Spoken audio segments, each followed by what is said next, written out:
Salut les néo-autonomistes. Denis Maillançon nous reçoit dans les Landes afin de nous présenter son petit potager familial ultra productif. Directeur de la Régie des eaux de Mimizan, ce passionné de jardinage est également auteur et partage ses expériences sur une chaîne YouTube dédiée à son potager. Ce reportage vous est présenté tout de suite sur l'archipel.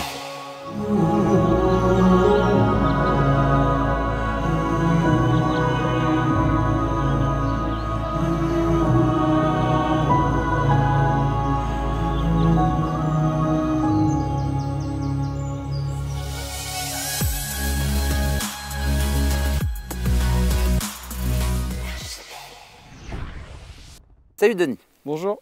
Merci de nous recevoir dans les Landes. On se rapproche de l'océan. Ça fait longtemps que je n'étais pas allé voir la mer. De mémoire, bon, quoi que si, j'étais du côté de Nice, Menton, Monaco, mais là c'était la mer, là on est à l'océan. Denis, je viens te voir parce que tu as plusieurs casquettes. Tu es youtubeur, oui. Tu es récemment auteur d'un livre, Un potager productif et naturel, ou au naturel. Productif et naturel. Productif et naturel. Donc une chaîne YouTube où tu présentes ton potager. Oui. Tu es aussi directeur de la Régie des eaux de Mimizan. C'est ça. On peut le dire, pas de souci. Donc on va en parler un petit peu aussi. Est-ce que tu peux te présenter un peu plus en détail et après on expliquera comment on peut cultiver plus de 500 kilos, j'ai vu en une année de légumes sur moins de 200 mètres carrés? Ah oui, 200 à peu près, ouais, c'est ça. À peu près, ouais. Ah là déjà tu as triché, il y a plus de 200. Ouais, il y a moins, on verra qu'il y a moins de 200. N'hésite pas à te présenter, tu as commencé il y a combien de temps? Donc moi j'ai 43 ans, donc j'ai commencé en 2011 le potager, donc ça doit être ma 12e ou 13e année à peu près. Voilà.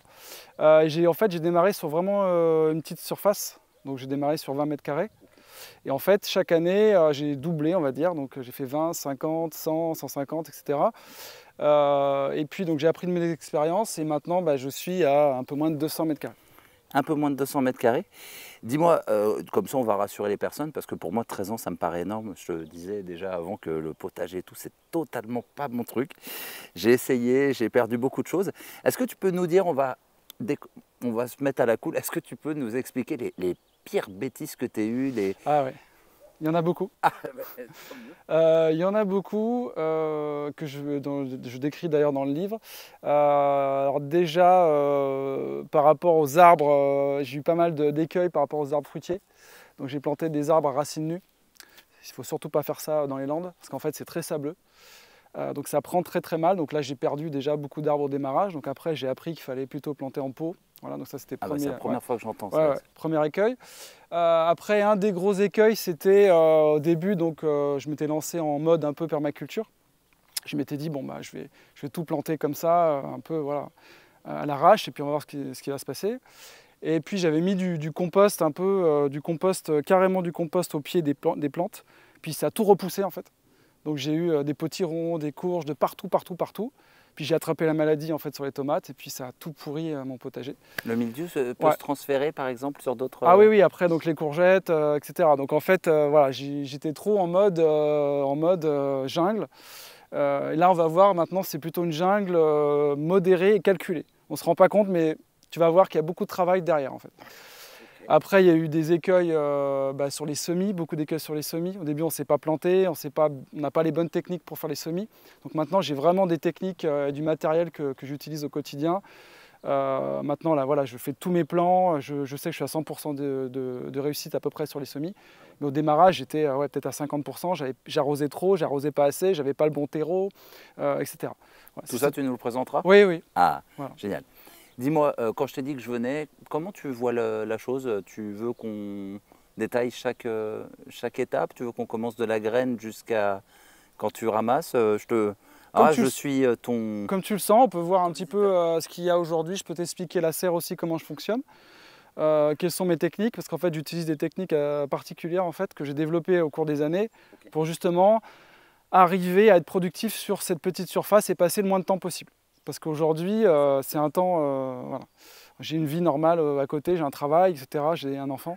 Donc je ne peux pas me permettre de passer 2 heures par jour dans mon potager. Voilà. Moi, je croyais que tu étais youtubeur, je comprends. Je te charrie. Mais tu as quand même le temps de faire des vidéos après tout ça. Et là, je parle en connaissance de cause. J'ai mais... pas ton niveau au niveau montage, tout ça, mais j'essaie de faire des vidéos vraiment courtes, pertinentes. Je me prends pas la tête. Moi, c'est pas du tout mon domaine, c'est pas le but. Le but, c'était de partager un petit peu des petites astuces.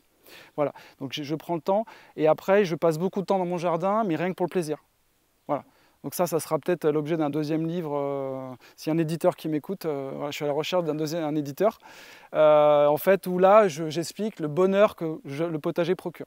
Donc je passe du temps à la fois pour faire mon potager, pour produire la nourriture, mais à la fois aussi pour le bien-être mental, quoi. J'ai pas dit, tu es aux éditions Ulmer pour le Oui. premier Oui. livre. Maintenant, écoute, je pense qu'on a bien présenté. Allons-y. Ouais. Alors n'hésite pas à m'ouvrir, hein, parce que là, ça va être dur avec. Maintenant, Ouais. tu connais les secrets. Voilà. Dis-moi, tu t'es déjà placé ici par rapport, parce que je vois que tu as quand même un jardin plus grand. À chaque fois, on me dit, le jardin, il est plus grand. Là, c'est 200 mètres carrés cultivables. Ouais. Tu t'es mis là stratégiquement ou c'est... Oui. Ouais. En fait, j'ai réfléchi le potager en pensant notamment aux intrants que j'amène sur le fumier et le compost. Okay. Et en fait, pour prévoir donc déjà le moins de distance possible, Ouais. puisque je fais des livraisons depuis l'entrée là-bas. Et après, j'ai orienté justement, bon là c'est orienté plein sud, et j'ai orienté la serre aussi est-ouest, enfin nord-sud en fait. Donc la serre est bien ensoleillée. Voilà. Après, c'est un potager classique avec une allée centrale pour pouvoir passer en fait avec la brouette quand je fais les allers-retours avec le compost, puisque on en parlera peut-être, mais je mets beaucoup de matière organique. Okay. Voilà, je mets plusieurs tonnes de matière organique par an, puisqu'ici on est dans un sol très très sableux. Les Landes, hein, c'est hyper sableux, c'est très pauvre en matière organique. Donc je mets énormément de matière pour arriver à produire 500 kg. Si je faisais rien, je pense que j'arriverais pas à cette productivité. À ce point-là, je pense pas. Parce que dans un sol sableux, voilà. Écoute, je crois que c'est une des premières fois qu'on parle d'un sol sableux. Ouais. On n'est pas loin, mine de rien, on n'est pas loin de la mer, donc ça doit être le même genre de sol que la plage, quoi. Alors non, c'est quand même mieux. Ah oui, comme. Ouais, parce que ce que tu as vu à la plage, c'est vraiment du pur sable. Moi, je dois être à, je sais pas, 80% de sable, 10% d'argile, même pas. On a très peu d'argile. Donc c'est un sol qui ne retient pas du tout l'eau. Voilà. Certains pourront dire oui, mais tu arroses beaucoup, etc. Moi, j'arrose pas mal par an, en fait. J'arrose peut-être 30 mètres cubes. Mais si je n'arrose pas comme ça, le sol ne peut pas retenir. Voilà. C'est pas assez argileux, c'est très sableux. Même si on développe du paillage et certaines techniques qu'on va voir, je rajoute de l'argile aussi. J'arrose quand même pas mal. Bon, cette année, j'ai pas arrosé. Parce que là, il y a eu beaucoup d'orage. Et dis-moi, petite question, tu as l'air d'avoir une maison conventionnelle. Tu es en toilette sèche ou tu... Non. Non, je te dis ça parce que je pense que ça pourrait t'aider justement à peut-être garder un peu plus d'eau, d'avoir de la matière. Mais... Alors moi, j'utilise l'urine. Okay. J'utilise surtout l'urine pour les semis, pour les plants. Okay. Donc ça marche très très bien. Sur les semis, c'est vraiment... moi, dans le livre, j'en parle. Donc j'ai une photo en fait d'un plant de tomate sans urine et d'un plant avec urine. Okay. Le plant avec l'urine, il est de taille 3 fois supérieure. Et oui, je trouve que tu es vachement avancé. Nous, on a planté il y a 3 semaines, un mois. Ouais. Je vois tes plants de tomates. Alors nous, on est toujours un peu en avance ici dans le sud-ouest. Voilà. Par contre, juillet-août, il peut faire assez chaud. Donc on peut après, ça peut s'assécher assez vite. Voilà. D'accord, donc tu produis très tôt, mais tu peux voir les choses sécher très rapidement. Ouais, ça dépend des années. Il y a des années, on peut quand même aller jusqu'en octobre-novembre avec la tomate, surtout avec la serre qu'on verra après. Mais il y a des années comme l'année dernière, donc il y a eu 3 canicules l'année dernière. L'année dernière à 43 degrés, ça a été très compliqué quand même. Oui, parce que tu peux pas tenir l'eau, donc c'est vraiment compliqué. Donc même en arrosant, etc., 43, c'est beaucoup trop. Dis-moi, est-ce que ton type de sol, il permet de faire pousser des choses que les autres ne font pas pousser? Je sais pas, il n'y a pas quand même quelque chose où tu dis, bon, j'ai de la chance, du safran peut-être? Non, c'est même pas ça. Alors j'ai rien d'exceptionnel, c'est assez classique. Je fais à peu près une trentaine ou quarantaine de légumes, ça dépend des années. Okay. Avec le temps, j'essaye maintenant de privilégier ce qu'on mange vraiment.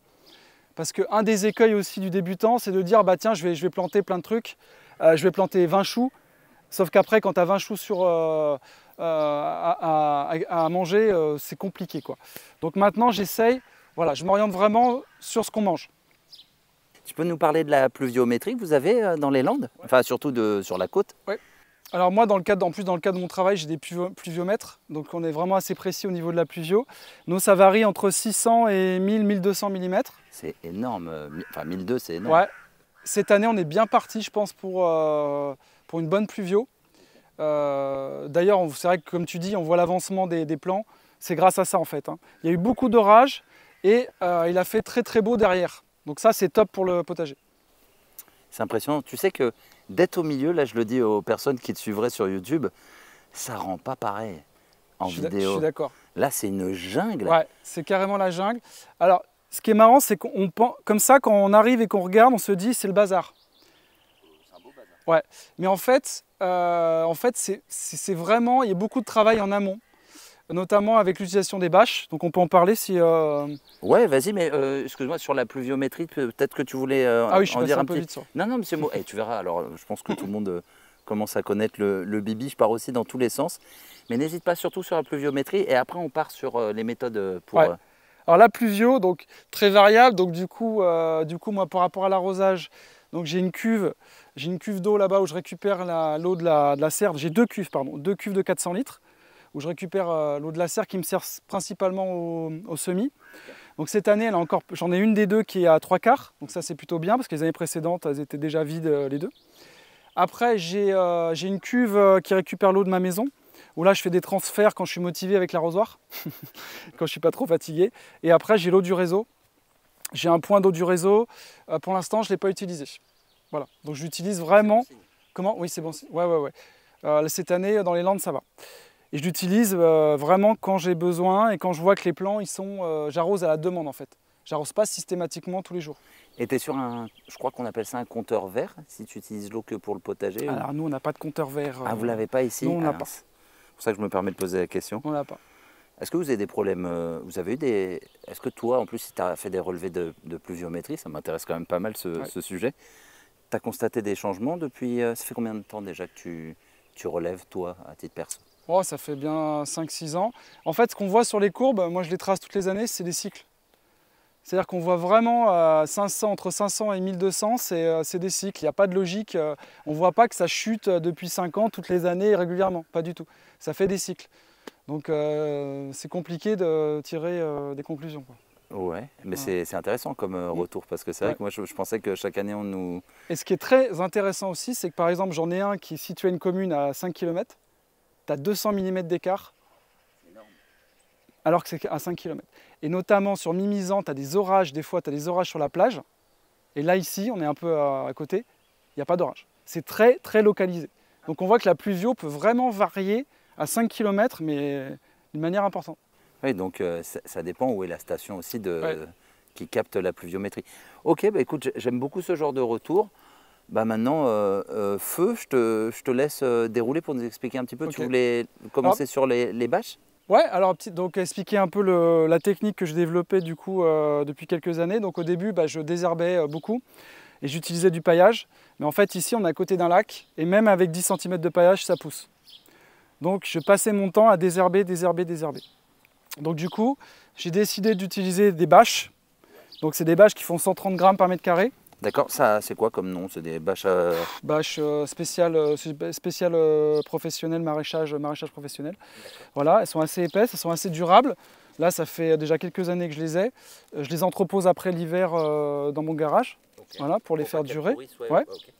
Et du coup, je mets sous en fait les bâches, on peut voir, si tu arrives à filmer, je mets de la matière organique, regarde la vie qu'il y a là. Je mets de la matière organique dessous, et je plante après. Donc déjà ça, on voit ça fait un joli terreau. Bon, on voit que c'est quand même sableux. Ah non mais c'est impressionnant. C'est très sableux, hein, tu vois. Mais c'est sableux, mais c'est quand même noir. Donc ça fonctionne quand même. Et maintenant, ce que j'ai développé cette année, c'est que je remets du paillage par-dessus la bâche. Et pour quelle raison? C'est la première fois que je vois ça. Il a fait trop chaud l'année dernière et ça a trop chauffé quand même. Avec 43, ça a trop chauffé. J'ai des melons qui ont grillé. Même si je croyais que c'était opaque ce genre de... Ça chauffe quand même. Donc là, cette année, j'ai rajouté du paillage au-dessus. Et on voit quand même, ça fonctionne plutôt bien. Là, les patates douces, elles sont fantastiques, quoi. Elles sont bien vertes. Ouais, elles sont magnifiques. Je les ai plantées le 15 mai, je crois. Donc elles ont 1 mois à peine. Donc ça marche plutôt bien. Donc ça, c'est ma première technique. J'utilise des bâches, bon, on va dire à 80%. Il y a des choses que je ne bâche pas, comme par exemple les oignons et l'ail, je ne bâche pas. Parce que c'est trop compliqué, c'est trop petit, c'est compliqué. Donc il y a des cultures, je fais des essais en fait chaque année. Et au fil du temps, je vois ce que je peux bâcher et ce que je ne peux pas bâcher. Donc là, tu vois par exemple les aubergines et les poivrons, pareil, elles sont bâchées. Et j'ai un broyeur, donc je broie. Je ne sors rien du tout de mon jardin. Je récupère tout et je broie et je mets tout dans mon potager. Donc les tontes, les feuilles de chêne, j'ai des haies que je taille aussi. Toutes les tailles, je passe tout au broyeur. Tu mets un peu d'intrant en plus de ça ou Non, pas? alors je mets quelques tonnes de compost, je mets quelques tonnes de fumier, un petit peu moins on va dire, parce que le fumier c'est quand même lourd à charger. Ouais. Et après je mets le maximum de choses. Donc je mets tout, je fais mon compost ménager, je mets de la tonte, je mets les feuilles, je mets de la fougère, très très bon la fougère. Ah ouais? Ouais, excellent la fougère. Genre, regarde, si tu vois, il y en a juste derrière. Ouais, il y en a beaucoup. Alors c'est marrant, c'est du pin et de la fougère, j'ai l'impression, dans les Landes. Ça fait un très très bon paillage et contrairement à ce qu'on pense, la fougère, il y a pas mal de personnes qui pensent que c'est trop acide. C'est pas le cas. On peut pailler, c'est très très riche en minéraux, donc c'est très très bon. Donc là, après, alors une culture qui marche très bien, que j'ai découvert ça l'année dernière, les haricots. Regarde un petit peu les haricots, c'est sous bâche, c'est fantastique. C'est une productivité, je fais ça depuis l'année dernière, c'est de la folie. C'est impressionnant, on dirait un couvre-sol même tellement c'est... C'est génial, parce qu'en fait, tu désherbes plus, ça fait un couvre-sol comme tu dis. Une fois que ça a bien poussé, tu vois plus du tout la bâche, donc c'est pas moche. Et du coup, ça te fait une petite forêt et c'est joli. C'est impressionnant. Je crois que c'est la première fois que je vois des menthes aussi énormes. Tout à l'heure, quand tu es parti, tu nous as dit que vous voulez une infusion. Je te dis non, mais n'arrache pas tout. Mais quand je vois la taille de ta menthe, elle fait au moins 1,10 m ta menthe. Ouais, elle est chouette. Alors je pense, ouais. Après, elle est, là, tu vois, c'est un peu moins au soleil.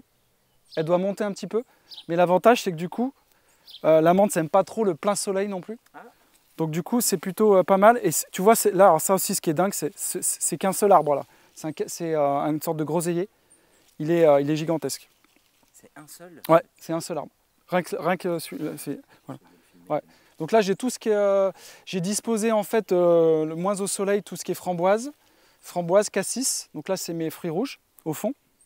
Là, j'ai des artichauts. On en a déjà mangé une dizaine. Voilà. Et après, je mets beaucoup de tomates parce qu'on fait énormément de sauce tomate. Voilà. Donc il y a des années, je fais 200 kg de tomates, 150 kg. Voilà. Et pour l'instant, merveille, aucune maladie, pas de mildiou pour l'instant. Donc on croise les doigts pour que ça dure. Impressionnant. Et en tomate, alors je sais qu'il y a des amoureux de la tomate, tu dois le voir aussi quand tu fais des vidéos, dès que tu abordes le thème.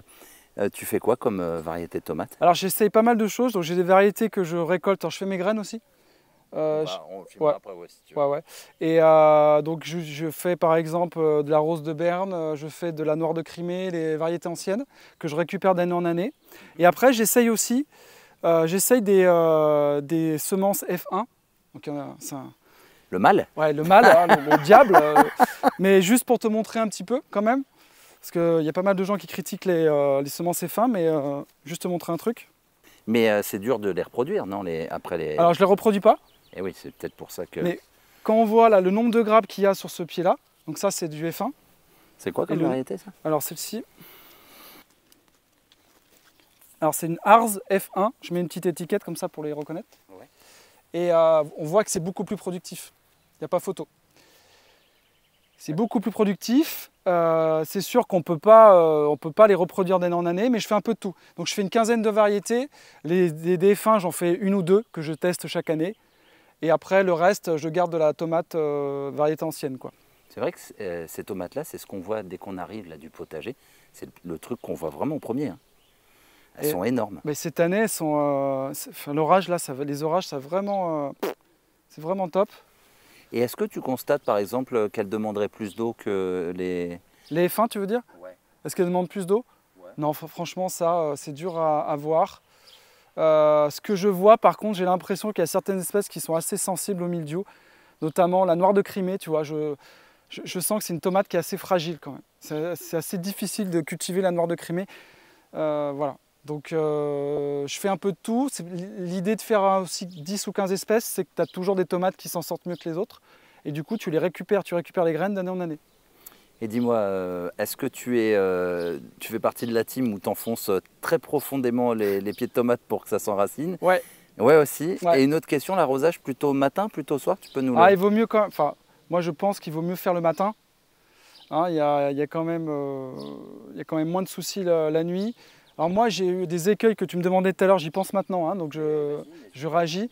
Alors moi les escargots, c'est magique. Hein. Il y a des années, j'en ramasse 100 à 150 le soir à la frontale. Donc dans mon livre, j'ai mis des photos avec des seaux, un seau classique. Tu ne le comptes pas dans ce que tu collectes quand même. Non, il y a de la... C'est rempli d'escargots. Ouais. Et cette année, j'en ai eu aucun. C'est incroyable. Et parce que c'est vert de partout, donc ils doivent aller manger la première chose qu'ils voient. Et... Aucune attaque. Aucune limace, aucun escargot. Alors est-ce que j'ai réussi à développer une certaine biodiversité? Parce qu'aussi j'ai une mare. Et j'ai pas mal d'oiseaux, j'ai pas mal de crapauds, j'ai des lézards verts, j'ai pas mal de choses. Donc est-ce qu'au bout d'un moment, il y a une sorte d'équilibre qui se met? Tu verras ça avec les années. J'aime à le penser. Voilà. Je te le souhaite. Ouais. Mais pour l'instant, je touche du bois par rapport à ça. Et on disait quoi? Je ne sais plus du coup. Je te demandais sur ton arrosage. Oui, l'arrosage. Donc du coup, le matin plutôt. Et surtout, j'essaie de ne pas arroser les feuilles, notamment les tomates. Hein. Pas arroser en aspersion, etc. Et j'arrose au besoin. Alors les tomates, c'est un peu lourd parce qu'il faut y aller à l'arrosoir un peu comme ça, où je fais au jet dessous. Pour l'instant, je n'ai pas mis d'arrosage automatique. Parce que clairement, vu ce que j'ai là, je ne vois pas trop comment faire. Ça m'a l'air compliqué. Pas trop d'eau. Non, c'est pas ça. Vu la configuration de mon potager, ça me semble compliqué de faire de l'arrosage automatique. Pourquoi? Au contraire, tu pourrais aspercer un peu tout. Ouais, mais si j'asperce tout, ça va prendre le mildiou. Toi, j'aime pas trop, quoi. Donc pour l'instant, je préfère quand même arroser à la demande. Tu sais que j'ai pas vu. Bon, alors, je fais très peu de potager, mais c'est vrai que je plante quand même un peu de tomates. J'ai souvent des amis qui me donnent des plants. J'ai jamais vu le mildiou une seule fois chez moi dans le Tarn. Peut-être parce que justement, je crois que le mildiou c'est un champignon, donc ça veut dire beaucoup d'eau. Et moi, au contraire, ils auraient besoin peut-être de plus d'eau, tu vois. Mais... Comme quoi, chaque potager a ses propres contraintes en fait. Hein. Et c'est pour ça que je me déplace.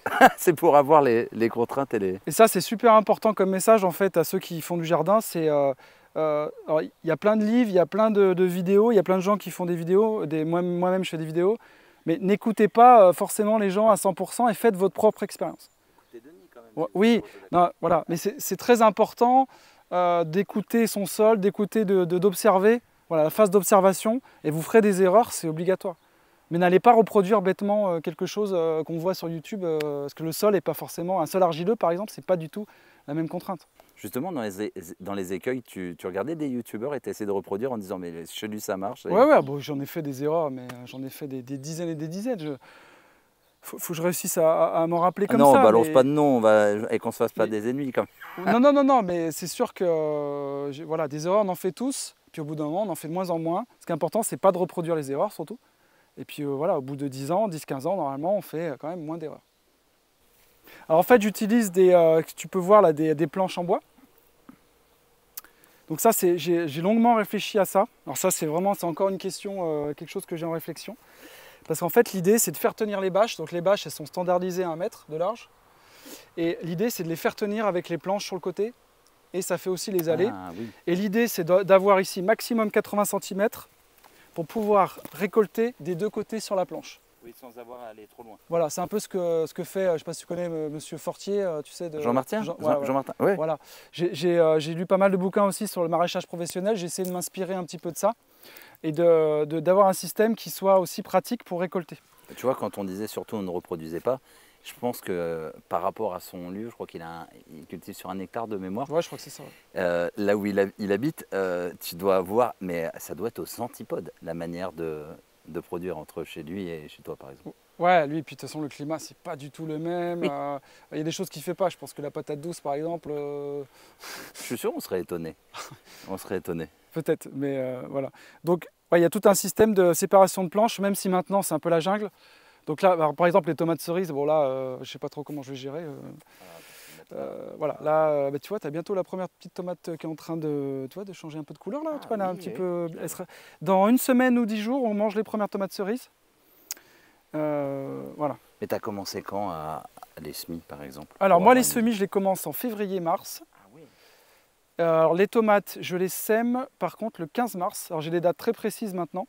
Parce qu'au fil du temps, en fait, tu sais, une année, tu fais trop tôt, une année, tu fais trop tard. Ton pied, il pousse trop, ça file, etc. Donc là, maintenant, ce que je commence en premier, en fait, c'est les poivrons aubergines vers le 15 février. Ok. Et je commence à faire mes boutures de patates douces aussi. Parce que c'est super long. Ouais. Alors, les poivrons et les aubergines, c'est la culture la plus longue avec les patates douces.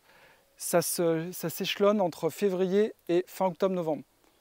Mais c'est génial parce qu'en fait, tu vas cultiver un truc pendant pratiquement 9-10 mois.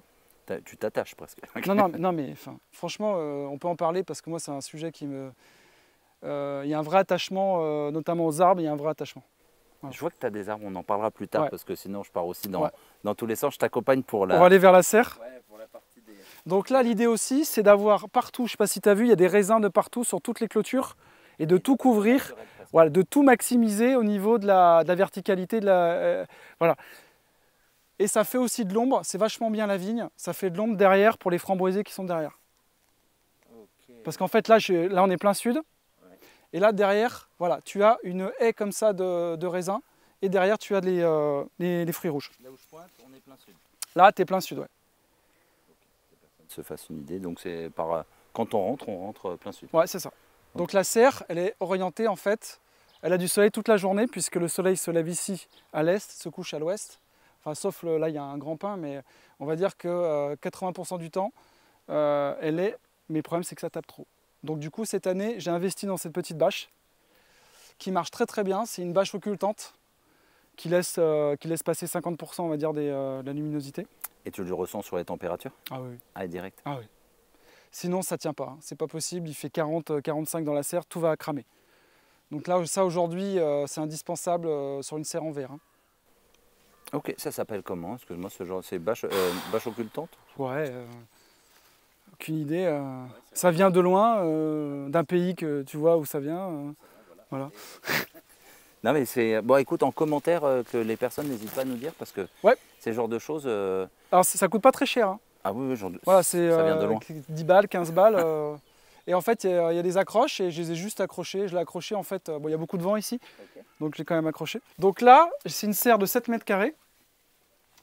Donc l'idée, en fait, c'est de s'en servir comme serre à semis de février à mai. Okay. Et le 1er mai, j'enlève toutes les tables et je plante mes tomates à l'intérieur, puisqu'en fait, l'année dernière, j'ai eu beaucoup de mildiou. Donc ça a été une solution en fait, qui m'a pas mal sauvé. Et oui, c'est sec en dessous. Et, ouais. Et là, tu n'as pratiquement pas de maladie dans une serre. Quoi. Okay. Par contre, c'est un peu la jungle. Ouais, je vois ça, ce qui est compliqué, c'est d'arroser du coup. Au jet? Non, ben ouais, je fais un peu, pour l'instant, je me faufile. Alors l'idée, c'était là, je voulais faire une sorte de triangle pour essayer de passer sur les côtés comme ça. Okay. L'année dernière, j'avais fait l'inverse, c'était plutôt dans l'autre sens, ça n'allait pas trop. Donc là, je vais tailler un petit peu au fur et à mesure, je vais essayer de me garder le passage des deux côtés.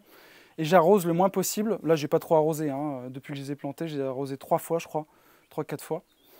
Et je mets le maximum de paillage sur les côtés pour... voilà. Pour limiter le... Je vais essayer de le prendre. Et là, j'ai mon petit tuyau qui récupère l'eau dans mes petites cuves là. Voilà, j'ai 2 cuves de 400 litres, je crois. Et là, tu tapes pas encore dedans, tu me dis. Donc là, j'ai encore, je suis à 3/4. Donc j'ai 300 litres, 2 fois 300, pardon. Donc j'ai 300 qui est vide pratiquement, et là, il me reste 200. Ah oui, donc il a bien plu quand même. Voilà. Donc là, j'ai mes petits arrosoirs à côté, et puis j'arrose mes semis jusqu'au mois de mai. Tu commences les semis sur nappe chauffante ou t'es pas... Ah ouais, alors... Ah ouais? Moi, je n'utilise que ça. Ah, vraiment? Ouais, c'est fantastique. Depuis que j'ai découvert ça, c'est... Avec ça, cette année, j'ai fait germer un concombre en 3 jours. Je l'ai mis sur YouTube, c'est un truc de dingue. Le tapis chauffant, c'est vraiment un truc indispensable. Par contre, le seul truc qu'il faut savoir, dès que ça sort, il faut les sortir de suite en plein soleil. Sinon, elles vont filer. Parce qu'en fait, il y aura trop de température et pas assez de luminosité. Il y aura trop d'écart. Donc le problème, c'est que des fois, ça sort la nuit. Et même la nuit, c'est un petit peu le temps de filer. Il faut se dépêcher de les sortir le matin. Donc ça demande une gestion un peu rigoureuse. Il faut être derrière très souvent. Ouais. Moi j'en ai 3, donc j'en ai 3 en parallèle. Oui. Et je fonctionne, une fois que ça a germé, j'enlève le bac et je remets mes autres semis sur mes tapis chauffants. T'as pas peur que... Enfin, je dis peur. Ce mot, je dois essayer de le bannir, mais tu penses pas que si on les dorlote trop, parce que là, en 3 jours, c'est énorme, ils perdent en résistance, justement, ils n'ont pas besoin d'un peu de souffrir, sans être trop bourrin, mais tu vois ce que je veux dire? Alors souvent, ce qu'on dit quand même, c'est que les plants, ceux qui sortent les premiers sont les plus costauds quand même. D'accord. Donc souvent, quand tu as des tomates par exemple qui germent en 15 jours, c'est pas bon. Il faut les éliminer. Ah ouais. Voilà. C'est ceux qui germent le plus vite qui sont les plus vigoureuses. Et par exemple, les tomates, tu dis que tu gardais tes graines pour planter. Oui. Est-ce que tu es plutôt du genre à garder sur la première tomate ou en saison? Quelle tomate tu garderais les graines en général? Un peu quand je peux. Ouais, franchement, clairement, quand je peux. Oui, je sais qu'il y a plutôt des techniques, il y en a qui ramassent plutôt les premières. Je crois que c'est plutôt les premières. Voilà. Moi, je fais un peu quand je peux, parce que je fais beaucoup de choses. Donc, je récolte beaucoup de graines aussi. Je fais une quinzaine de graines que je récolte. Donc, voilà, je fais un peu quand je peux. Ok. Dis-moi sur les graines, tu es parti sur des grainiers au début? Ouais, donc j'achète toujours aussi certaines graines. On peut citer ou pas Oui, Ostoléa, mais vas-y. Ouais, des biogermes, la ferme de Saint-Marthe, Cocopelli aussi. Pas mal de graines chez Cocopelli. Voilà, des graines, des semenciers classiques, ça fonctionne très très bien. Biogermes, ils sont pas vers chez toi justement? Biogermes Ils sont pas loin, il me semble. Peut-être, ouais. Je dis peut-être une bêtise, mais il me semble qu'ils sont pas très loin. Peut-être. Moi, un truc important aussi que je peux dire aussi, c'est très compliqué par exemple de faire ces graines de courgettes. Parce que tu sais, il y a des hybridations voilà, entre les cucurbitacées. Donc soit tu cultives, alors moi maintenant je fais qu'une courgette jaune, qu'un butternut, qu'un potiron et qu'une courge. Et ça s'hybride pas déjà? Non. Par contre, si tu fais plusieurs courgettes, plusieurs potimarrons, là ça va s'hybrider. Okay. Voilà. Donc ça aussi c'est un écueil pareil. Au début tu te dis tiens je vais faire mes graines tout ça. 10, ouais. Alors que je me suis retrouvé avec des trucs, un mélange d'ovales, de courgettes ovales et de courgettes longues. Bon c'est marrant mais c'était bon? Non, c'était pas terrible. Parce qu'à la rigueur, si tu fais une nouvelle variété et que c'est bon. Ouais, mais non, c'est là que tu vois où c'est un métier de faire ces graines, de développer des variétés et tout, quoi. Par contre, les tomates, là, j'ai une bonne découverte depuis quelques années. J'ai une tomate qui est un peu, tu sais, un peu style ovale, super productive. Donc là, je l'ai gardée, celle-ci. Et celle-ci, je la mets d'année en année. Mais tu sais pas de... Par contre, non, je sais pas trop d'où elle sort, mais... Mais elle est efficace. Voilà. Hop. Je fais des belles images, j'en profite là avec le regard du soleil, je te disais à cette heure-là. C'est joli. Ouais. Là, à côté, tu as un abricotier franc que j'ai planté. Alors celui en face, ouais. Donc ça, c'est pour gérer l'ombre, gérer le trop de soleil au potager. Et avoir de la matière aussi, je présume? La matière, tu veux dire? Quand il perd ses feuilles, tu les replaces ou pas? Oui, bien sûr. Donc ça, c'est un noyau d'abricot que j'ai planté il y a 3-4 ans. Donc j'ai eu les premières fleurs cette année. Par contre, ça a gelé, donc j'ai rien eu. Et l'idée, c'est de faire de l'ombre pour les courgettes. Les courgettes n'aiment pas du tout le plein soleil. Ça, c'est pareil, c'est une légende. Il y a beaucoup de gens, quand tu démarres, tu penses que tout va être au soleil, puis ça va être top. Non. Il y a beaucoup de choses, ça n'aime pas du tout. Même les tomates, ça supporte très bien une demi-ombre, tu vois. Là, dans la serre, elles sont pas du tout en plein soleil. Et on le voit là, on voit vraiment la différence. Et ça le fait, il n'y a pas de souci. Donc là, l'idée, c'est de générer de l'ombre. Donc là, j'ai un figuier là-bas, je ne sais pas si tu as vu aussi. Donc j'ai 4 arbres fruitiers dans mon potager. J'ai un pommier à gauche que tu vois, c'est un pommier franc que j'ai planté. D'accord. J'ai un figuier au fond, j'ai un abricotier et un poirier au fond. J'ai 4 arbres. Et tu sens une différence quand les arbres... Oui. Là c'est top. L'ombre que c'est en train de faire vers les courgettes, là, c'est vraiment bien. C'est vrai qu'on dit souvent potager, mais on oublie que potager, c'est aussi les arbres. Un verger, c'est que des arbres, mais un potager, c'est aussi des légumes et des arbres. Et ça, c'est vrai qu'on oublie de... Et de plus en plus, je pense que les gens planteront des arbres dans leur potager. Pour de l'ombre. Parce que quand tu as 43 degrés, l'année dernière, c'était quand même violent. Moi, j'ai vu des feuilles de melon grillées en une après-midi. J'avais jamais vu ça, quoi. Donc là, tu te dis, voilà, il faut absolument mettre de l'ombre. Et là, si tu vois, j'ai mis les pastèques et les melons sous l'abricotier là-bas, justement. Comme j'avais beaucoup de milieu, je me suis dit, je vais construire un peu une structure un peu pas chère, tu vois. Un truc, moi j'aime bien faire des trucs un peu, tu vois, low cost. J'ai pas envie de dépenser 1000 € dans une ombrière, tu vois. Ça fait cher le kilo de tomate. Ouais, non mais voilà. Donc j'ai récupéré des tasseaux de bois et je me suis dit, bah, je vais acheter une bâche plastique, tu sais, à 2 balles et que je vais agrafer, tu sais. Mais, Ouais, je vois ce que c'est. ouais, tu vois. Ouais. Non mais j'avais mis un bon nombre d'agrafes, quoi. Donc premier essai, je mets des agrafes. Ici, il y a du vent l'été, toutes les après-midi à 20 ou 30 km/h. Donc ça sèche, en plus de la chaleur, tu as un effet séchoir, sèche-cheveux. Ouais. Sur le sol. Eh oui. Donc, bon, bien sûr, ça commence à se décoller avec le vent et tout ça. Donc je me suis dit, bah, je vais mettre des tasseaux. En plus, tu sais, je vais mettre la bâche en fait entre des tasseaux. Ah, pas Ouais, bête. voilà. Donc j'ai passé du temps, etc. Bon, pareil, hein, ça n'a pas tenu très très longtemps. À cause de l'eau. Non, ça s'arrache quand même. Hein, c'est fou, ce vent, cette portance, c'est fou. Donc cette année, j'ai pas reproduit l'expérience. Ok. Bon, en réussite, parce que j'avoue, on a parlé beaucoup, mais tant mieux. Et tu sais, je pense que ça rassure totalement les personnes. C'est pour ça, hein, tu as vu, je ne sais pas si on peut dire que je t'ai attaqué tout de suite sur les échecs et les écueils, mais je pense que c'est justement dans ces échecs que bien sûr. tu t'améliores. Bien sûr. Bah, la réussite, quand on voit comment est le potager alors qu'on est le mi-juin, tu vois, il y a des fleurs de partout. Là, en fait, tu vois pas trop, mais regarde, si tu soulèves un peu, voilà, tu vas trouver des légumes de partout. En fait, on les voit pas trop, mais c'est ça que j'adore dans mon potager, c'est qu'en fait, c'est un peu caché. Donc, il faut aller à la recherche. Mais si tu y vas, là, tu peux trouver plein de concombres déjà qui sont là. Tu as des courgettes, j'en ai déjà ramassé plein. Les tomates, bon, on voit, il y en a pas mal. Hein. Ah oui, Bon, elles ne sont pas encore mûres, mais elles arrivent. Bah, c'est quand même, on est tôt dans la saison là. Alors souvent on me demande, quand est-ce que ça a été tourné? On est mi-juin. Ouais, on est mi-juin. Là, tu vois les pois, regarde, là, ils sont en train de sécher les pois, donc je vais récupérer les graines ici. Donc des pois, j'en ai déjà récupéré plein. Le basilic, voilà, on peut faire déjà du pesto, il n'y a pas de souci. Hein, là, les aubergines poivrons, on voit déjà qu'il y a les premiers petits poivrons, regarde. Voilà, Il y en a énorme là, regarde voilà. en face. Donc ils sont très très beaux et c'est très dense. Regarde là, au fond, là tu en as un juste en face là. Regarde. Alors, c'est dur de pointer. Regarde, je vais essayer de mettre la caméra dessus. je le vois. Je le vois. Et là, regarde, il y a déjà plein de butternut dessous. Tu as plein de butternut déjà. Donc tout ça, c'est des plants de butternut.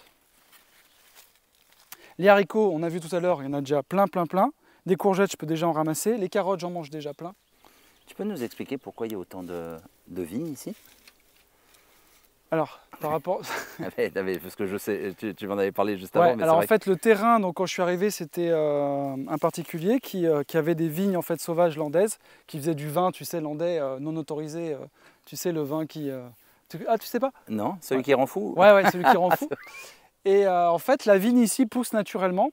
Donc j'ai conservé les repousses et j'ai laissé en fait, j'ai fait après pas des greffes, mais des boutures. Et je les ai plantées tout le long des clôtures pour vraiment maximisé en fait les récoltes. Et les oiseaux sont assez contents aussi. Oui, puis vaut mieux qu'ils se ruent là-dessus que sur peut-être tes légumes. Exactement. Donc là, j'ai déjà des framboises, tu vois, voilà. Les artichauts, je t'ai dit, on en a mangé plein. Donc c'est productif, il n'y a pas de souci. Des cornichons là, regarde. Je te trouve extrêmement avancé. Tu sais, je vois quand même beaucoup de jardins hein, avec mon activité. Ouais. Je te trouve par rapport à la saison, je te trouve extrêmement avancé. Mais ouais, mais regarde ce temps. Tu vois, tu as un orage et d'un seul coup, tu as le soleil qui sort. Ça n'a pas arrêté de faire ça en fait. Et ça, les jardins, ils adorent. C'est tropical presque. Mais c'est... Mais franchement, mes patates douces, là, c'est la première année, je les vois aussi avancer. C'est vraiment dingue. Oula, regarde tous ces beaux cornichons là, ils vont être trop gros. Hein. Oh. Attends. En fait, je ne sais pas où donner de la tête parce que c'est vrai que c'est extrêmement vert. Et tu n'as pas des problèmes justement, enfin des problèmes, tu dois quand même en perdre beaucoup de ne pas les ramasser, ils doivent pourrir cachés. J'en donne beaucoup aussi, donc je donne beaucoup à mes collègues aussi. Voilà, parce que clairement, je surproduis, 500 kilos, c'est comme les courgettes. Le problème, c'est que tu mets 3 pieds de courgettes, tu vas faire 150 kilos de courgettes. Tant mieux. Donc, non, mais c'est très bien. Mais c'est vrai que, en fait, ça arrive d'un seul coup. Ce qui est dur à gérer le potager, c'est que ça arrive d'un seul coup. Voilà. Les tomates, par exemple, ça va tout arriver d'un seul coup en juillet. Tu vas avoir beaucoup de tomates. Les artichauts, c'est pendant 3 semaines, tu vas manger des artichauts. C'est ce que faisaient nos anciens, en fait. c'est ça qu'on a oublié. C'est que maintenant, on mange toute l'année n'importe quel produit, mais la vraie vie, c'est pas ça en fait. La vraie vie, c'est, bah oui, tu manges des artichauts pendant 2 semaines, et nous, on mange des artichauts pendant 2 semaines. Tu peux conserver, c'est pour ça aussi qu'ils conservaient pas mal, pour pouvoir Tout à en fait, manger donc je après. conserve beaucoup aussi. Mais n'empêche que, voilà, nous, ça ne nous dérange pas. Les fraises, par exemple, là, on a pratiquement fini les fraises. On a mangé des fraises pendant 3 semaines. Mais ça ne nous pose pas de problème. Oui, tant mieux. Dis-moi, la première question, moi, quand je me suis dit, il va falloir que j'aille le saluer, tu passes combien de temps? Alors, je sais que tu aimes bien noter Oui, oui. tout ce qui est pluviométrie, mais aussi tu aimes bien noter en poids. Tu passes combien de temps? Parce que je crois que le budget des Français, c'est la nourriture, ça doit être 20% dans le budget des Français, si je ne dis pas de Ouais. bêtises. Là, on est d'accord qu'on n'est pas au SMIC horaire. Non, non, il ne faut pas calculer. Voilà. Tu calcules pas. Moi, ce que je calcule sur l'année, c'est que je fais 3 000 € d'économie sans calculer la main-d'œuvre. Je ne calcule pas mon temps, mais je fais 3 000 € d'économie par rapport à 500 kg, si tu fais un ratio en fait, du coût. Et après, le temps que j'y passe, maintenant j'y passe un peu moins de temps, mais on va dire 200 heures peut-être, 200 heures par an. Mais en fait, c'est vraiment du bonheur, c'est une passion. Non, c'est pas du travail. Moi, je vais passer des soirées au mois de juin jusqu'à 22 heures dans mon potager. Je gratte jusqu'à 22 heures, j'ai les mains dans la terre, et j'ai besoin d'avoir les mains dans la terre parce que je fais un boulot en fait derrière un ordi. Voilà, et j'ai besoin de me reconnecter au vivant, et j'attends que ça, c'est le soir de rentrer et d'aller dans mon jardin, quoi. Et dis-moi, alors ça c'était la première question de ma compagne, elle me disait, est-ce qu'il le fait en famille ou est-ce que c'est ton jardin secret? Non. Ici? Personne n'entre. Non. Non, alors déjà, ils n'aiment pas trop rentrer, donc voilà. Mais alors maintenant, Peur d'abîmer? non, c'est pas trop leur truc. Ok. Après, mon fils, il y a eu des années, je lui ai fait un petit potager et tout ça. Mais après, quand tu as un enfant en bas âge, quand tu as planté tous tes plants et que tout est carré, tout est calculé, parce que moi, on ne se rend pas compte comme ça, hein. Aussi. Mais tout est pas millimétré, mais c'est vraiment calculé avec les bâches et tout, un nombre de plants, etc. Et quand tu viens de faire tes plantations et que tu as un petit qui court de partout, il ne se rend pas compte, hein, c'est normal, c'est un enfant. Voilà, j'y passe beaucoup de temps, c'est comme quand j'ai mon chien qui rentre ici, je suis fou. Il ne nous suit pas? Ah oui, mais Non, on non. a fermé. Ouais, Ah, là, on l'a fermé parce que voilà. Donc c'est vrai qu'ici, c'est mon petit jardin secret. Je viens là, je suis bien. Comme tu vois, c'est calme. C'est pas mal. Il n'y a pas de bruit.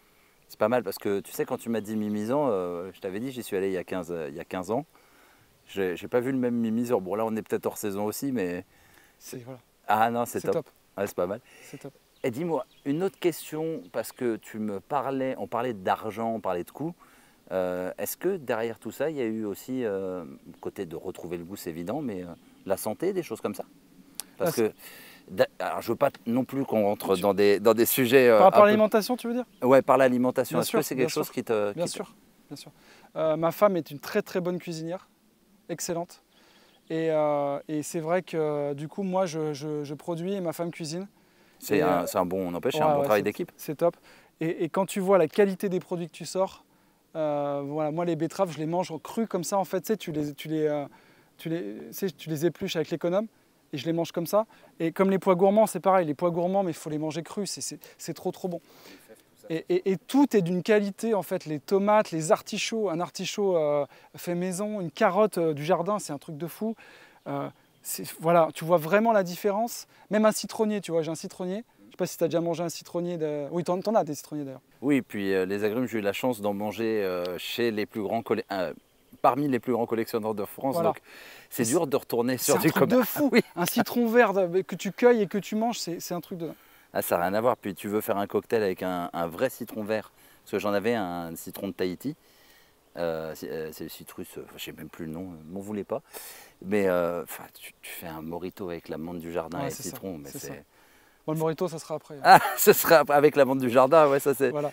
sûr. Non, vraiment, donc c'est sûr qu'on fait ça, je fais ça aussi. C'est un ensemble de choses en fait. Donc tu fais des économies, tu manges bien, tu te relaxes, tu es heureux, tu te reconnectes à la nature. Voilà, il n'y a pas d'inconvénient. À part le fait d'avoir, il y en a qui galèrent, il y en a qui ont des écueils, il y en a qui abandonnent, mais il ne faut pas abandonner parce que le résultat, on voit bien, moi je ne suis pas un maraîcher professionnel. Je suis parti de zéro, tout le monde peut le faire. Oui, mais tout le monde peut le faire.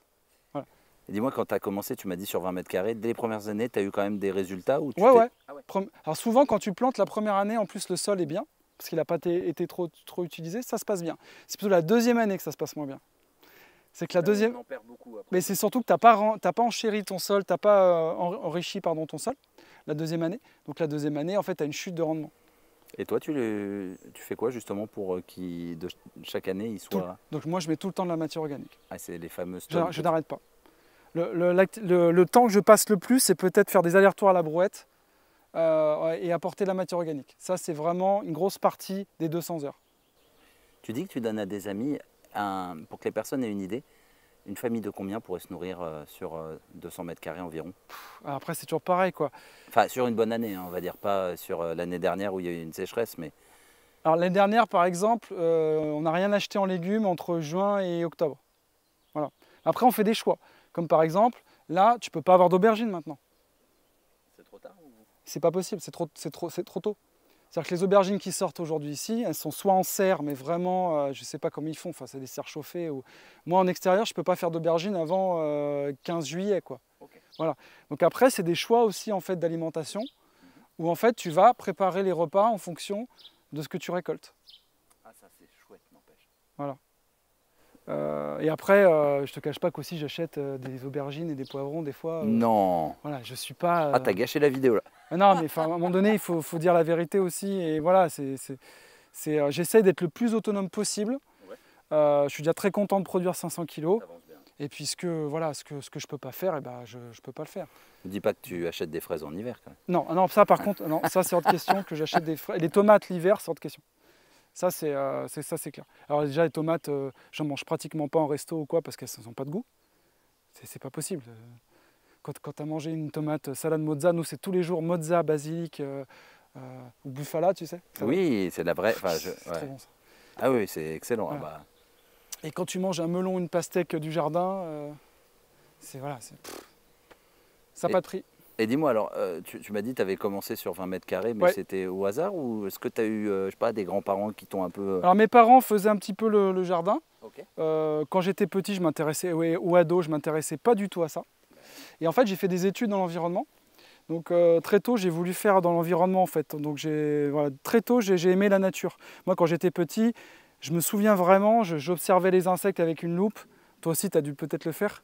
Moi, c'était moins les insectes, voilà. C'était le bois qui m'intéressait, les arbres. Moins les insectes, mais maintenant, ça m'intéresse. Et voilà, j'ai toujours observé la nature, j'ai adoré ça. Donc du coup, au début, j'habitais à Lyon. Donc je suis parti de Lyon parce que j'en pouvais plus de la ville. Et là, je suis arrivé à la campagne et je me suis dit, bah, je fais mon potager. C'est logique en fait. Et là, j'ai vu que ça marchait. La première année, j'ai récolté voilà, peut-être 20 ou 25 kilos. J'avais des belles tomates, c'était tellement bon. J'ai dit, bah, je vais recommencer. Et puis je vais faire un peu plus grand en fait, parce que j'ai pas assez de place. Et puis tac, tac, tac, tu prends le virus. Et puis au bout d'un moment, voilà, ça devient ta passion. Et moi, j'attends que ça au mois de novembre, décembre. J'attends que ça, c'est démarrer mes semis au mois de février, quoi. Tu fais quoi entre novembre et... J'écris. Ah bien, bonne réponse. On va profiter, Denis, que tu justement sois quand même assez proche, on va dire, sur tout ce qui est sujet de l'eau. Est-ce que prendre de l'eau du robinet, bon, le chlore il peut s'évaporer, me semble-t-il, mais est-ce que vaut mieux collecter? Je vois que toi tu collectes, c'est aussi parce que tu as eu des mauvaises expériences en utilisant de l'eau de ville, ou est-ce que tu peux un peu me... Non, alors moi je pense que collecter le plus possible, c'est très bien. Après, tout dépend si tu es en gravitaire ou en pompage. Si tu es en pompage, tu as un peu plus d'électricité. Donc il faut prendre en compte cet aspect-là, tu peux tomber en panne. Donc ce qui est peut-être pas mal, c'est d'avoir un système de cuve qui alimente en gravitaire. Mais c'est pas évident à mettre en place. Il faut le mettre haut. Voilà, il faut le mettre haut. Donc peut-être qu'en fonction de ta typologie de terrain, ça peut être plutôt adapté ou pas. Nous, c'est très plat. Après, quand on regarde les volumes sur un potager, il ne faut pas se leurrer. Hein. Aujourd'hui, c'est au moins 30 ou 40 mètres cubes. En fonction des sols, hein, mais on va dire 30-40 mètres cubes à l'année. De matière? Non, d'eau, je veux dire. Pardon. Ah, d'eau, pardon, excuse-moi. Ah, non, mais j'étais pas... Non, d'eau. Excuse-moi. Donc déjà, stocker 30 ou 40 mètres cubes, ça fait des jolies cuves. Hein, après, l'eau du réseau, bah, ça dépend la qualité d'eau. Nous, c'est une qualité d'eau, on va pas faire ma pub, hein, parce que je travaille dans l'eau. C'est ce que j'allais dire, là. Mais non, nous, on a beaucoup de chance, on a de l'eau vraiment de source. Il y a eu un projet, il y a une 15-20 d'années, il y avait un projet d'embouteillage d'eau. Avec l'eau qu'on capte, en fait, nous on la capte à 120 mètres de profondeur. Okay. Et on met juste un peu de chlore et c'est tout. Pourquoi on met du chlore? Pour désinfecter en fait dans les réseaux, parce que dans les réseaux tu as des bactéries qui peuvent se développer. Et tu as beaucoup de maladies hydriques. Tu sais, en Afrique, les maladies hydriques, c'est 1 milliard d'enfants malades par an. Hein. Ah ouais, Ouais, ouais. à ce point-là? Non, c'est énorme. Hein. Donc les maladies hydriques, c'est toutes les maladies gastro-entérites, etc., même voire pire, un choléra, etc.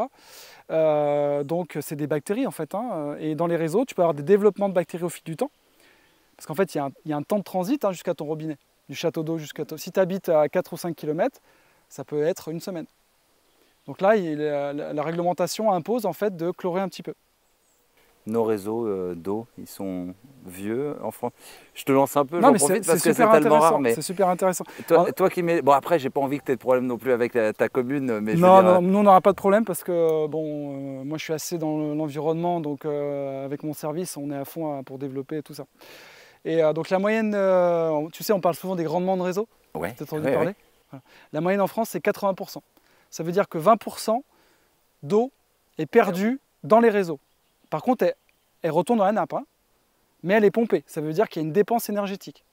Donc l'idée, c'est d'essayer d'aller jusqu'à 100%, le plus près possible de 100%.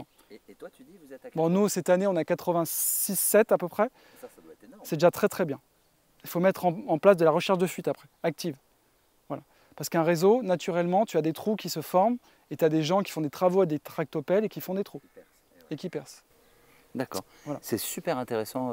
Est-ce que tu veux... Enfin, c'est tellement rare quand je peux parler avec des personnes justement qui le font à un niveau collectivité. Pas de souci. Est-ce que vous avez des pressions de personnes qui voudraient pomper de l'eau justement pour l'embouteiller ou... Non, non, non. Ici, il n'y a pas trop de pression. Il y a beaucoup d'eau, il y a beaucoup de forages. Il y a beaucoup de particuliers qui ont des forages pour arroser aussi. Hein. Il y a une réglementation, je présume. Oui, normalement, tu dois le déclarer à ta commune, tu sais, ton forage. Nous, ici, le souci, c'est qu'il faut aller à 18 mètres. C'est pas grand, ça me paraît pas énorme. Ouais, mais tu as quand même de la couche d'argile et il faut quand même sortir 2000 balles pour faire un forage, quoi. Mais dès que tu as ça, tu es sur la nappe. Oui. Donc tu as de l'eau. Oui, mais fais un calcul à... Ça, c'est intéressant aussi. Moi, j'ai fait le calcul, parce que je suis dans le domaine, mais fais un calcul à 3 € le mètre cube. Ce que les gens ont du mal à percevoir, c'est que le prix de l'eau aujourd'hui, nous, par exemple, il est à 3,50 1000 litres. Une bouteille d'eau, c'est 200 fois plus cher. Donc ça coûte pas cher l'eau en France, en fait. Voilà. Donc faut déjà rentabiliser ton forage, il faut déjà en produire des mètres cubes à 3 €. Hein, quand tu divises 2000 par 3, faut déjà en produire. Après, il faut tirer l'électricité. Donc il faut faire une tranchée, il faut avoir l'électricité, il faut tirer, etc. Voilà. Donc moi, j'ai fait le choix pour l'instant de garder l'eau du réseau parce que je sais que c'est une eau qui est de super qualité. Et on a un prix qui est abordable. Donc après, c'est mon choix. Voilà. Je serais peut-être critiqué pour ce choix-là. Non, mais on est toujours critiqué dès qu'on fait un choix. Voilà. Par contre, moi, si je peux essayer de défendre quelque chose, c'est quand même la gestion publique de l'eau. Ah ben écoute, voilà. Franchement, moi, j'ai pas de... Alors là, avec même plaisir, vas-y, n'hésite pas. Mais moi, je pense que l'eau devrait être gérée, est un bien public et devrait être gérée par de la gestion publique. Donc nous, on est en gestion publique. Il faut savoir qu'en gestion publique, 1 € collecté est réinvesti. On ne fait pas de bénéfice. Une collectivité publique ne fait pas de bénéfice. Donc quand vous payez la facture, en fait, on renouvelle les équipements. Donc c'est une folie de le privatiser, ça, non? Je veux pas. Non, désolé, je veux pas. Non, je veux pas. Non, je me lancerai pas dans des débats. Non, mais d'après ce que j'en déduis, Brianne de l'archipel. J'ai eu une autre vie avant. Je t'expliquerai. Oui, avec plaisir. Voilà. Bon, excuse-moi. Non. Désolé de te lancer là-dessus, mais non, mais ce qui est sûr en tout cas, c'est que aller faire de l'embouteille dans des bouteilles plastiques qui se retrouvent dans la mer et qui polluent, mais il faut boire de l'eau du robinet. Moi, j'encourage les gens à boire l'eau du robinet. Renseignez-vous si vous avez peur. Comment? Oui, mais si vous avez un petit peu peur, renseignez-vous auprès de votre commune. Ils doivent vous fournir les analyses d'eau. C'est obligatoire. Vous allez en mairie, vous avez le droit à toutes les analyses, vous vérifiez les analyses. Mais tous les combien ils en font? Mais alors l'eau, c'est un produit qui doit être conforme. C'est vérifié. Nous, on fait des analyses tous les jours. On fait à peu près 4000 analyses par an. L'eau, c'est un produit qui est très très très surveillé. Les quelques dérogations qui existent aujourd'hui sur les pesticides, c'est très localisé sur des communes particulières, etc. Mais il y a eu des articles dans la presse récemment qui ont fait beaucoup de mal à l'eau du robinet. Voilà, ça dépend du contexte. C'est comme tout, ça dépend du contexte. Allez dans votre commune et regardez, demandez la qualité d'eau et checkez. Mais nous, en tout cas, c'est un produit, on le vérifie tous les jours. Écoute, je suis super heureux qu'on ait pu faire cette petite parenthèse. Pas de souci. Alors là, donc, les bâches, tu sais, j'expliquais, font 80 de large. sur toute la longueur, je les déroule. Ah oui, parce qu'il y a la gestion des trous aussi, hein. C'est-à-dire qu'il faut faire les trous dans les bâches.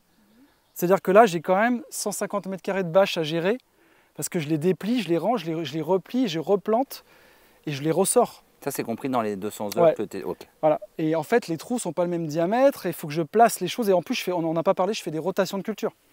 Vas-y, Et je fais un plan aussi. C'est-à-dire que chaque année, je dessine un plan. Donc j'ai à peu près 35 zones. ok. Et j'ai un petit tableur Excel où chaque année, c'est pour ça que je dis tout est carré. Et en fait, je note, ça me permet de suivre aussi la productivité. Donc jusqu'à aujourd'hui, hein, je comptais mes cultures chaque année. Là, j'ai arrêté parce que j'ai terminé mon bouquin, c'était mon objectif. Et c'est trop de temps. C'est trop de temps à faire. Voilà, et je le fais plus. Et du coup, sur chaque surface, comme ça, je peux calculer un ratio. En fait, j'ai calculé un ratio. Et ça me permet de gérer toutes mes zones. Donc mes bâches, je les mets vers le mois de mars quand je plante. Alors déjà, je prépare mon sol. Ce qu'on n'a pas dit, c'est que je prépare mon sol. Donc je fais mes allers-retours avec mon compost. Je mets mon fumier. Je mets toute ma matière. Je mets toutes mes bâches au mois de novembre. Je recouvre tout mon terrain. Mon terrain n'est jamais à nu. D'accord ? Important ça. Ça, c'est super important. Je remets toute la matière et je laisse dégrader pendant 3-4 mois. J'arrive au mois de février-mars, je soulève mes bâches, j'ai un joli terreau. Il y a de la vie. Il y a de la vie, j'ai un joli terreau. Là, je rajoute de l'argile, j'enlève la matière qui n'est pas décomposée, je remets mes bâches et je sème mes plants. D'accord ? Tu fais des trous dans les bâches. Mes bâches sont déjà trouées. Donc je mets mes bâches, elles sont déjà trouées, je plante. Une fois que j'ai planté, au début je ne mets pas trop de paillage, je réchauffe un peu le sol. Tu sais, des fois c'est un peu trop froid, humide. Au démarrage, c'est un peu de mal. Quand tu dis je réchauffe, je laisse, en fait, je couvre pas pour l'instant. c'est le soleil qui réchauffe. Ouais, Il ouais. n'y a pas de nappe Voilà, ou de- non. Et après, à partir du mois de mai, je remets une deuxième couche au-dessus. Donc en fait, tu as dessous de la matière et au-dessus de la matière. Une fois que tout va être terminé, je vais récupérer la matière, je vais la remettre dessous et ça recommence. Voilà. Donc ça veut dire que c'est un cycle, il y a des dates à respecter.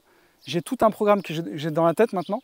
Au début, je notais, maintenant je connais tout par cœur, tous les temps exacts de culture et tout ça. C'est là où excuse-moi, c'est là où tu dois quand même commencer à faire peur aux gens.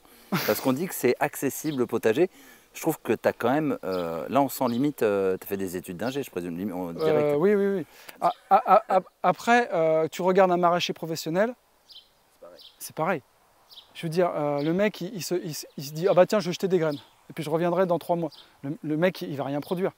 Ça ne coûterait rien, les légumes. Voilà. Si simple. Donc, voilà, si tu veux franchement produire, on va dire 3 kilos par mètre carré chez toi, il faut bosser. Il faut bosser un minimum. Mais moi, comme je te dis, c'est pas du travail. Moi, je me régale à gratter la terre. Voilà. Je me régale à planter, je me régale surtout à voir comment ça pousse. C'est un peu comme une peinture, tu sais, un potager. C'est un peu, tu crées... Tu reprends chaque année. Ouais, et tu recrées une nouvelle peinture chaque année et tu vois tout ton jardin et surtout tu vois la biodiversité qui va avec. Et moi je vois cette année, j'ai beaucoup de papillons. Ça, je suis super optimiste parce que quand je suis arrivé, il n'y avait pas trop de papillons. Cette année, là, c'est au moins le 6-7e papillon différent. Tu sais, on revoit les jolis papillons noirs, rouges, blancs. Je ne sais pas comment ils s'appellent, ceux-là, je ne suis pas un On spécialiste. dirait des yeux au milieu. Ouais, Ouais, ça, j'en voyais pas avant, tu vois. Et comme je te disais, donc des lézards verts, j'ai des crapauds, j'ai des grenouilles, j'ai des serpents. Des serpents aussi. Voilà, plein de trucs. Et du coup, c'est top. C'est top. Dis-moi, le fait que tu sois aussi passionné, je vois qu'il y a quand même un chemin, les personnes peuvent passer. Tu as des voisins qui te... Ouais, c'est marrant les petites papy-mamies qui ouais, passent. qui s'arrêtent. Ouais, j'ai vu tout à l'heure qu'ils regardent. J'ai même une petite mamie qui voulait m'acheter des légumes et tout ça. C'est vraiment, les gens sont émerveillés en passant devant. Et c'est vrai que c'est... Bon, il y a d'autres personnes qui font des potagers comme ça. Mais c'est pas forcément très très courant d'avoir autant quand même. Hein. Ah aussi, et puis franchement, encore une fois, j'en vois beaucoup.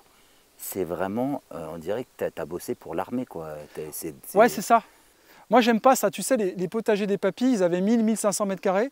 Tu as un plant de courgettes là, tu as la terre qui est à nu, 10 mètres plus tard, tu as 2 pieds de tomates, tu vois, et la terre est tout le temps à nu comme ça. Non, enfin, moi, j'aime bien la vie, donc voilà. On voit pas un pet de terre. C'est ça. Il y a un peu de paillage, mais sinon... Et tu vois plus les bâches, donc c'est ça qui est cool. Parce qu'il y a beaucoup de gens qui m'ont dit, ouais, c'est pas joli les bâches. C'est vrai que c'est pas très joli. Mais ça te fait gagner du temps et... Ouais, c'est ça, c'est un compromis en fait. Mais finalement, tu vois que tu as beaucoup plus pardon, de plus en plus de maraîchers qui utilisent les bâches. Maraîchers bio et en permaculture. Et c'est quand même assez... pour bien faire dégrader la matière, parce que tu sais, ça garde quand même l'humidité. Et les vers de terre n'aiment pas trop le froid. Tu vois. Mais c'est sableux. Et non, c'est vraiment, vraiment top. Là, c'est de l'aneth, tu vois. J'ai un peu d'herbe aromatique aussi. Alors nous, on fait beaucoup de basilic parce qu'on adore le pesto. Tu sais, je fais des réserves de pesto. J'en ai toute l'année, hein, du pesto. Ça se garde, le fait de mettre de l'huile et tout, ça se garde... Alors moi, je le congèle par contre. Pas bête. Ouais, ça marche bien. Excellent. Ça marche bien. T'as des petites... vu qu'après, vous aimez cuisiner et tout, t'as des matières... Enfin, est-ce que tu conserves, tu sèches Ouais, alors moi, j'utilise un déshydrateur. Okay. J'utilise un stérilisateur. Donc je déshydrate, je stérilise et je congèle. Voilà. Donc déshydrateur, je fais tout ce qui est tomates séchées. Ah oui. Que tu mets dans l'huile après pour ouais. conserver. C'est magique. L'hiver, on se fait des petites salades avec les tomates séchées. C'est pour ça que là, cette année, j'ai fait 60 pieds de tomates. C'est énorme. Parce qu'en fait... T'es italien ou pas? Parce qu'entre la dibouffa, nous, on adore... Alors, ma femme, donc toute sa famille, c'est une famille de cuistots. D'accord. Ah, c'est pour ça. C'est pour ça. Donc je comprends pourquoi elle te laisse volontiers dans ton jardin. Ouais, ouais. Et du coup, voilà, même les haricots verts, tu vois, les haricots verts du jardin, c'est tellement bon. Donc au niveau, qu'est-ce que je fais d'autre? Donc stérilisateur, je fais tout ce qui est haricots, par exemple. Okay. Ça marche bien. J'adapte en fonction, en fait, tu sais, en fonction des légumes. Voilà. Voilà, les patates douces et les... Ah bah regarde le papillon que je te parlais là. Tu vois. Alors je sais pas si il est trop loin peut-être, mais tu vois le noir et le noir... Regarde celui-là. Alors qu'est-ce qui pourrait l'attirer? Ils sont trop beaux ceux-là. Qu'est-ce qui pourrait l'attirer justement Alors eux, ils aiment beaucoup, les papillons adorent les fleurs de mûrier. On fait toutes nos confitures, donc confiture de mûre sauvage, et on fait des trucs, tu vois, sympas, genre glace à la mûre. Alors ça, tu tombes par terre, Une sorbetière, je crois. Ouais, j'ai une petite sorbetière. Glace à la mûre sauvage, tu tombes. C'est vraiment... Me dis pas que t'en as pas après m'avoir dit ça. J'en ai plus, mais par contre, demain matin, tu peux manger de la confiture à la mûre. Ouah, ça c'est plus commun, c'était plus là, non mais c'est déjà très bon. Mais donc on fait toutes les confitures, on fait le maximum, quoi, sauce tomate, voilà. Alors moi, ce que j'adore dans mon jardin, c'est qu'en fait, je vais aller accrocher tout ce qui pousse au fil du temps. Et à chaque fois, c'est la surprise. Ça, j'adore. Par exemple, là, tu vois, je viens de découvrir que j'ai mon potimarron qui pousse, je vais le faire monter dans le poirier, là. Ah oui, et là, ça va être trop drôle. Et là, tac, il va monter comme ça, donc là, il y en a déjà. Et en fait, tu vois, je m'amuse, je passe comme ça, j'adore attacher les trucs. Donc là, je vais passer mon temps à attacher. Tu vois, j'attache mes tomates, j'attache mes trucs et ça va pousser un peu de partout. Et tu vas découvrir après des légumes, tu vas soulever, tu vas faire « Ah oui, mais t'as poussé là, toi !» Tu vois, c'est trop marrant. Justement, toi qui aimes tout carré et tout, là, tu peux te perdre. Quand ça commence à s'enchevêtrer comme ça, ouais. Tu dois... Alors des fois, c'est chaud d'aller ramasser, c'est vrai, parce que tu as vraiment cette impression-là, tu te dis « Mais ils sont où les légumes ?» Mais en fait, ils sont cachés derrière la végétation. Et ce qui est bien aussi, c'est quand tu as beaucoup de végétation, eh ben, tes légumes grillent moins aussi.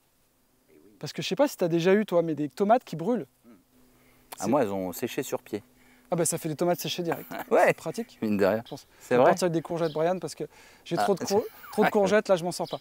Oh mon pauvre, bah tu sais quoi, je vois que tu as mal au dos en plus, je vais t'enlever tout ça, t'inquiète pas. On avait dit qu'on le disait pas, ça, Brian. Ah pardon, ah bon, fallait pas le dire? Non, je déconne. Je déconne. Tu sais comment je me suis fait mal au dos quand même? Vas-y, dis-le. En coupant des bambous à la hache. Le geste. Parce que j'adore les bambous et voilà, c'est vraiment un beau matériau et j'ai mon voisin qui allait abattre une forêt de bambous et je me suis dit bah, je vais en récupérer. Moi j'aime bien réutiliser le plus possible localement. Tu vois par exemple le fumier, je le récupère juste à côté. J'ai la chance d'avoir comment on appelle ça, un truc équestre, quoi, enfin un centre équestre. Voilà. Et dès que j'ai possibilité de récupérer un truc, tu sais, je récupère. Donc j'étais tout content avec mes bambous. Ouais. Et un gros coup de hache, boum, dos bloqué. Donc ouais, d'habitude, normalement, je voulais nous faire à la fin, on avait le droit à un cours de breakdance, mais non, ça va pas être possible. Mais écoute, moi ça me paraît, je suis presque même à court de questions tellement j'ai l'impression qu'on a quand même abordé beaucoup de choses. Est-ce que tu veux, parce que tu vas voir une chose, quand je m'en vais, on se dit ah punaise, fallait que je lui parle de ça. Ah punaise, fallait que je lui parle de ça. Mais après, il y a qu'est-ce qu'on n'a pas parlé aussi? On a parlé des arbres un petit peu. Donc là, l'abricotier, tu vois un petit peu l'ombre qui est générée du coup? Oui, ah ben oui, et on est bien placé pour voir. Voilà, et tu vois, donc j'ai disposé là les 3 courgettes derrière et un petit marron, et ils sont au top quoi. Et ils sont presque à l'ombre, tu vois, toute la journée. Donc il n'y a pas besoin de plein soleil. Ça se passe très très bien. Et tu penses pas qu'il y a une synergie entre l'arbre et je suis persuadé. Enfin moi de toute façon, me lance pas là-dessus. Ah mince, Brian, moi. parce que tu sais, moi je. Il me reste encore 3 heures. Moi au-delà, moi je pense vraiment qu'il y a une énergie moi je sens au fil du temps une énergie dans les arbres et dans les végétaux. Tu sais que c'est là où on va perdre des gens. Alors que chaque jardinier, c'est peut-être quand même le fait de mettre les mains dans la terre et d'être ancré. Chaque jardinier me dit qu'il y a quand même une certaine. Et on se connecte. Il y a une connexion. Et après, donc oui, ce qu'on n'a pas vu, je laisse monter aussi, tu sais, par exemple les salades, là, elles vont bientôt faire des graines, regarde. Voilà. Donc là, dans un mois, ça va monter en graines, donc je laisse monter. Oui. Et après, alors, petite question, oui. quand c'est sec, parce que moi avec le vent, le problème c'est Oui. que ça sèche, Oui. j'en récolte pas tant que ça, parce bon que j'arrive peut-être trop tard en fait. Oui, alors les salades, il faut arriver vraiment au bon moment. C'est délicat. Parce qu'en fait, alors après, c'est un peu fastidieux. Alors qu'il y a la technique, soit tu regroupes comme ça, tu fais sécher, tu mets un sac, tu sais, tu mets la tête à l'envers. Moi, sinon, je prends un petit sac comme ça, je récupère comme ça à la main. Voilà. Parce que j'aime bien le faire, en fait. Ça, après, tu vois, bah, tu les récupères. Là, regarde, on peut les ouvrir. On peut les ouvrir. Hop, tu les récupères. Et ça, je fais faire ça à mon fils aussi. C'est très sympa. Faire ça aux enfants. Voilà, tu récupères les graines. Tac. Ah, on a sorti le chien. Et voilà. Et là, tu as toutes tes graines, tu produis des quantités phénoménales. Moi, les betteraves, par exemple, j'ai des tupperwares entiers de graines de betterave. J'en ai pour 5 ans. C'est fou ce que tu peux récolter. Donc là, pareil, il y a des graines d'épinards là-bas. Hein, tu as dû te dire c'est la végétation, c'est un truc bizarre. Et en fait, c'est des graines d'épinards. Et là, tu vois, tu as les graines de choux là. Non mais maintenant, alors tu me dis c'est de la végétation, vu l'explication que tu m'as fait de ton potager, je pense que chaque chose est réfléchie. C'est ça. C'est ça. Donc là, tu as les graines les graines d'épinards là. Okay. Tu vois, bah là, elles sont prêtes, celles-ci sont. Tu peux les ramasser là. C'est dès que c'est brun, tu ramasses. Voilà. Donc voilà. Et c'est pareil, là, une petite planche comme ça, tu es autonome pendant 10 ans en graines et tu peux en donner à tout le monde. Mais ça se conserve aussi longtemps des graines? Alors moi, je les renouvelle tous les 2-3 ans. Okay. Mais si tu veux être autonome, si tu veux les garder, si tu les conserves bien, voilà, tu peux. Moi après, pour maximiser le semis, hein, plus tes graines sont... Ah, il y a le copain qui est arrivé. Ouais. Salut Tilou. Et si tu veux maximiser, c'est mieux en effet de refaire tous les 2-3 ans. On arrive. Là, tu as les fèves, tu vois, qui arrivent. On va se manger quelques petites fèves après. Vas-y, il peut aboyer, alors c'est pas très grave. Les petites fèves. Donc les fèves, très, très intéressant comme culture. Là, en fait, je vais la broyer sur place. Et là, derrière, ça te nourrit directement, ça te fait de l'azote. Voilà. C'est comme les pois gourmands ou les haricots. Voilà. Donc c'est vraiment une culture. Et après, tu peux replanter derrière cette culture-là. Là, j'ai de l'ail. Voilà. L'ail, pareil, il est prêt. Il est bientôt prêt à ramasser. L'ail, l'année dernière, j'en ai fait 20 kilos. Donc pareil, après, moi, je les mets dans mon garage à sécher. Je suis autonome en ail après pendant des mois et des mois. Tu te fais pas trop bouffer par les moustiques d'être si proche là, je vais me faire défoncer. Ouais, c'est pour ça que je te défoncer le... En plus, moi, ils m'adorent les moustiques depuis que je suis tout petit. Ah bah je vais rester à côté alors. C'est... Excellent. Voilà, et après, tu as tous les mûriers là, sur les côtés. Je sais pas si, voilà. si j'ai dû les... Et j'ai eu un petit visiteur dans mon potager. Alors, c'est quoi, c'est le chien? Et ben, je crois que j'ai une taupe. Ah. Donc, il m'a fait des galeries. Alors, c'est... A priori, elle m'a pas mangé les patates. Mais là, c'était mes pommes de terre. Mais j'ai des galeries, regarde, c'est un truc de dingue. Et en fait, mon chien, je pense, qui a fait fuir la taupe dans le potager. Tant mieux peut-être? Ah ouais, non, tant mieux, mais bon là... je l'ai compris, du potager, non, dans le potager. Ouais, ouais. La taupe était là-bas et du coup elle est ici. Donc je sais pas trop ce que ça va donner, on va voir. Hein, moi les pommes de terre, je les récolte juillet-août. Ouais. Donc on verra bien ce que ça donne, écoute. Hein. Denis, oui. On va déjà parler de ton livre. Donc il est sorti il n'y a pas longtemps. Alors il est sorti le 16 février. Aux éditions Une Mer. Oui. Tu peux rappeler le nom? Je mettrai le lien. C'est un potager productif et naturel. Ok, combien de pages à peu près? 300, voilà. Et c'est un livre plutôt technique en fait, de A à Z, qui permet à un débutant de se projeter en fait de tout, on va dire, conceptualiser et d'imaginer son potager Et le but, le fil conducteur, c'est vraiment la productivité, ce que tu disais. Voilà. D'essayer de produire le plus possible sur une petite surface. Et à la fin, il y a même des fiches culture par type de légumes. Voilà, il y a beaucoup de conseils. C'est assez, le retour que j'ai, en fait, c'est que c'est assez synthétique. Il n'y a pas de blabla, c'est vraiment... voilà. Il y a toutes les... Ouais, c'est très informatif. T'as passé combien de temps parce que je sais, ayant écrit. Non, bon. Franchement, j'ai mis des années pour l'écrire. Je ne calcule pas le temps que j'ai passé. Faut compter le nombre d'hivers. C'est de la folie. Ouais, non, vraiment, c'est de la folie. Avec le choix des photos, la mise en page, même tout, voilà, toute la partie fiche de culture, c'est beaucoup de temps. Écrire un livre, c'est beaucoup de temps. On sait quand on commence, mais Ouais. on ne sait pas quand on termine. C'est ça. Est-ce que je peux te laisser le mot de la fin, Pas de Denis? problème. N'hésite pas. Bah, écoutez, moi ce que je peux dire, c'est que voilà, j'encourage tout le monde à faire son potager en fait. Moi c'est pour ça que j'ai fait. C'est original. Ouais, c'est peut-être pas très original, mais et essayer de manger des produits, des bons produits locaux le plus possible. C'est possible de produire, on peut le voir. Voilà, moi j'ai un autre métier, c'est pas mon métier, je suis pas maraîcher et j'ai pas fait de formation maraîchage, donc j'ai appris au fil du temps. Donc ça c'est le premier point, c'est vraiment faire des économies aussi, bien manger et surtout aussi se reconnecter à la nature. Voilà, moi cette société aujourd'hui m'inquiète un peu parce que je vois qu'il y a quand même pas mal de gens qui se déconnectent un peu de la nature et je pense qu'à l'inverse, il va falloir se reconnecter et passer des soirées avec ses papillons, avec ses abeilles dans son potager. Voilà. Ouais. Et c'est génial, quoi. Moi c'est mon petit paradis en fait, là je suis tranquille, je suis zen. Et c'est ouais, merci. Et c'est bien pour la tête. Voilà. Denis, merci pour cette belle présentation. Je crois que je n'avais pas présenté de potager depuis pas mal de temps. Merci beaucoup, Denis. Merci beaucoup, Brian.